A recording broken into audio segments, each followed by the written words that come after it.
I'm doing another one of those watch a movie on Filmstruck before it expires viewing. This one is 1961's Something Wild, directed by Jack Garfein, not to be confused with the Jonathan Demme Something Wild from the 80s, also a Criterion film. Very confusing. This one stars Carroll Baker and Ralph Meeker, and the Criterion Collection has their complete version on the Criterion channel right now.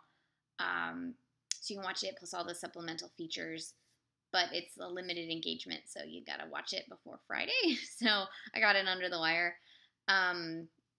This is a really interesting film. I don't know if it 100% works, but I definitely found that after watching the interview with the director that's on there, he's interviewed by Kim Morgan, I think that really illuminates a lot of the ambiguities in the film, where you're like, what was he trying to do here? And then you hear him talking, and you're like, oh, okay, I see where he was coming from. I wouldn't say that what he thinks he made and what actually was made are the same thing, but I think that's okay. And I think he would think that's okay too. I think he's kind of from the Lynch school of thought, where what it is to you is not necessarily what it is to other people. So the plot revolves around Mary Ann Robinson, played by Carroll Baker, who's on her way home. She's a college student in New York. She's on her way home, crossing the park. She gets attacked. It's a pretty, like, for 1961, brutal rape scene, but it's not explicit the way you would get post 67 in the, like, 70s, where there were really, really explicit rape scenes. But it's very racy for 61, including, like, a little bit of like, exposed thigh. But it's not done in a gazy way. It's done in a really, what's the word I'm looking for? A really, like, empathetic way to show how painful this trauma is, just in the fact of what's happening. Like, she's being pushed up against a rock. And so you, instead of, like, having an explicit scene for the sake of titillation or whatever, it's really just to show this is a trauma. And what follows, and actually the whole first 20-25 minutes of the film, there's, like, no dialogue. And what follows, you follow her home, you follow her hiding from her parents, getting into her room, like, falling asleep by a radiator, taking a bath, trying to clean her wounds. And one scene that I found really, really wonderful and heartbreaking, where she's taking her clothes and cutting them into little pieces and flushing them down the toilet to get rid of them in a way that her parents won't know. It says a lot, I think, about how rape was accepted back then. And even today, there's lots of people who it happens to them and they don't report, they don't tell anyone. It's still looked as shameful for the victim, as opposed to, shameful for the perpetrator. So she tries to get back into her normal life, but after a trauma, that's not so easy, and she leaves school, runs away from home, winds up in a life that she hadn't planned for, and not the greatest of places, like living in a flop house, basically next to a prostitute, and working a shitty job. And then, as one does when one's life seems pointless, she's about to commit suicide when she is saved by the Ralph Meeker character. I'm going really far into the film. I apologize, but it's like the second half of the film is a whole nother plot, where she's then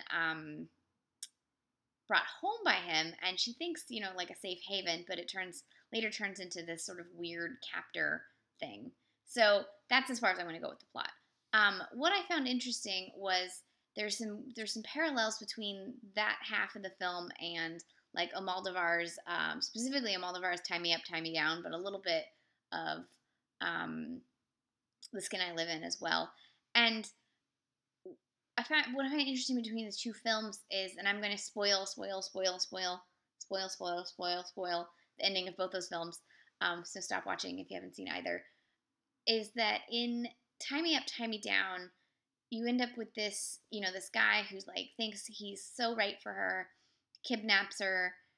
They have a lot of sex. Eventually, she falls in love, and it ends with this like ridiculous romantic comedy kind of ending. And it works because it's a Moldovar, and he just like crosses lines, and you're like, I'm going with it. In this one, she keeps rejecting him. She like puts his eye out, like literally blinds him partly.